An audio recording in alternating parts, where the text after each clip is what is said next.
Flyleaf, the winter elf, and I'm here to read you a holiday story. I apologize if there's a bit of an echo.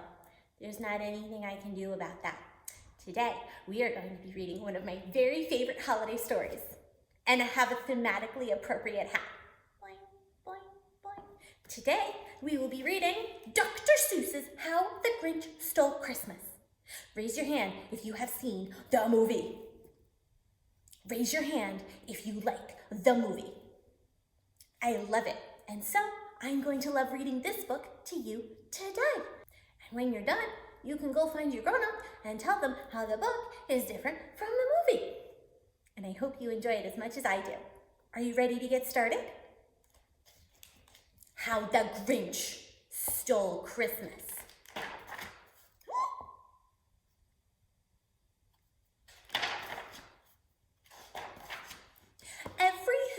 Down in Whoville liked Christmas a lot.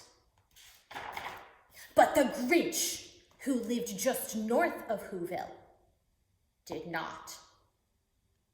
The Grinch hated Christmas, the whole Christmas season. Now, please don't ask why. No one quite knows the reason. It could be his head wasn't screwed on just right. It could be, perhaps, that his shoes were too tight. But I think that the most likely reason of all may have been that his heart was two sizes too small. But whatever the reason, his heart or his shoes, he stood there on Christmas Eve, hating the Whos, staring down from his cave with a stout, Grinchy frown. Can you make a Grinchy frown? At the warm lighted windows below in their town. For he knew every Who down in Whoville beneath was busy now hanging a mistletoe wreath. And they're hanging their stockings, he snarled with a sneer. Tomorrow is Christmas. It's practically here. Then he growled with his Grinch fingers, nervously drumming. I must find some way to stop Christmas from coming. For tomorrow, he knew, all the Who girls and boys would wake bright and early. They'd rush for their toys. And then, the noise. Oh, the noise, noise, noise, noise. That's one thing he hated. The noise, noise, noise, noise. Then the Whos, young and old, would sit down to a feast. And they'd feast.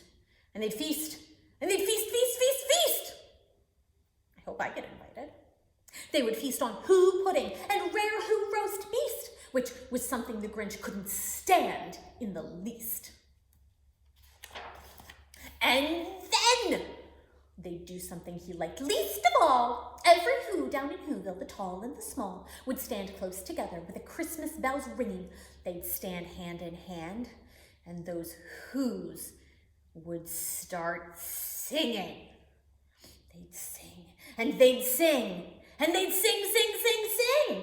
And the more the Grinch thought of this Who Christmas sing, the more the Grinch thought, I must stop this whole thing. Why, for 53 years I've put up with it now. I must stop this Christmas from coming. But how? And then he got an idea. An awful idea. The Grinch got a wonderful, awful idea. Oh no. I know just what to do. The Grinch laughed in his throat, and he made a quick Santa Claus hat and a coat. And he chuckled and clucked. What a great Grinchy trick. With this coat and this hat, I look just like Saint Nick. All I need is a reindeer. The Grinch looked around. But since reindeer are scarce, there was none to be found. Do you see any reindeer where you are? I didn't think so. Did that stop the Grinch? No, the Grinch simply said, if I can't find a reindeer, I'll make one instead. So he called his dog Max, then he took some red thread and he tied a big horn on the top of his head. Do not do this at home. Your parents will be very cross. Then he loaded some bags and some old empty sacks on a ramshackle sleigh, and he hitched up old Max. Then the Grinch said, giddy up, and the sleigh started down toward the homes where the Whos lay a snooze in their town. All their windows were dark. Quiet snow filled the air. All the Whos were all dreaming sweet dreams without care. Then he came to the first little house on the square. "This is stop number 1, the old Grinchy Claus hissed, and he climbed to the roof, empty bags in his fist. Then he slid down the chimney, a rather tight pinch, but if Santa could do it, then so could the Grinch. He got stuck only once for a moment or two. Then he stuck his head out of the fireplace flue, where the little Who stockings all hung in a row. "These stockings," he grinned, "are the first things to go." Then he slithered and slunk with a smile most unpleasant around the whole room, and he took every present. Pop guns and bicycles, roller skates, drums, checkerboards, tricycles, popcorn, and plums. And he stuffed them in bags. Then the Grinch very nimbly stuffed all the bags one by one up the chimney. Then he slunk to the icebox. He took the Who's feast. He took the Who pudding. He took the roast beast. He cleaned out that icebox as quick as a flash. Why, that Grinch even took their last can of Who hash. Then he stuffed all the food up the chimney with glee. "And now," grinned the Grinch, "I will stuff up the tree." And the Grinch grabbed the tree and he started to shove, and he heard a small sound like the coo of a dove. He turned around fast and he saw a small Who, little Cindy Lou Who was not more than 2. The Grinch had been caught by this tiny Who daughter, who'd got out of bed for a cup of cold water. She stared at the Grinch and said, "Santa Claus, why are you taking our Christmas tree? Why?" But you know, that old Grinch was so smart and so slick, he thought up a lie, and he thought it up quick. "Why, my sweet little tot," the fake Santa Claus lied, "there's a light on this tree that won't light on one side, so I'm taking it home to my workshop, my dear. I'll fix it up there, and I'll bring it back here."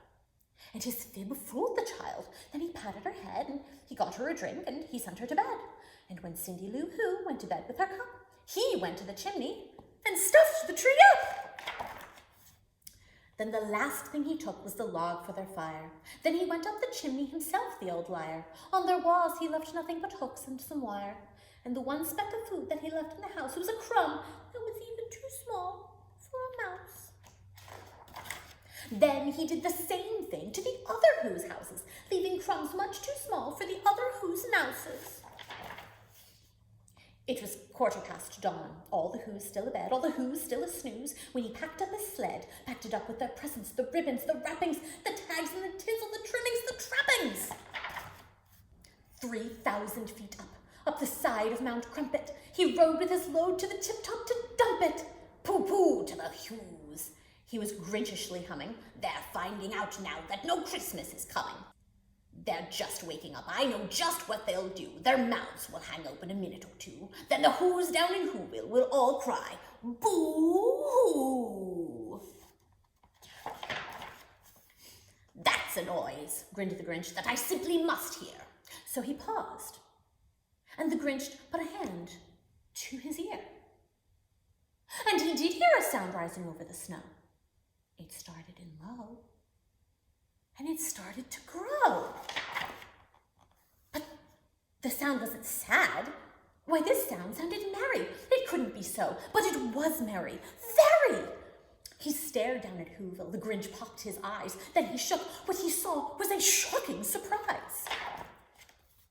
Every Who down in Whoville, the tall and the small, was singing without any presents at all. Would you sing with no presents? He hadn't stopped Christmas from coming. It came. Somehow or other, it came just the same. And the Grinch, with his Grinch feet ice cold in the snow, stood puzzling and puzzling. How could it be so? It came without ribbons. It came without tags. It came without packages, boxes, or bags. And he puzzled 3 hours till his puzzler was sore. Then the Grinch thought of something he hadn't before. Maybe Christmas, he thought, doesn't come from a store. Maybe Christmas, perhaps, needs a little bit more. And what happened then? Why, in Whoville, they say, that the Grinch's small heart grew 3 sizes that day. And the minute his heart didn't feel quite so tight, he whizzed with his load through the bright morning light. He brought back the toys and the food for the feast, and he himself, the Grinch, carved the roast beast.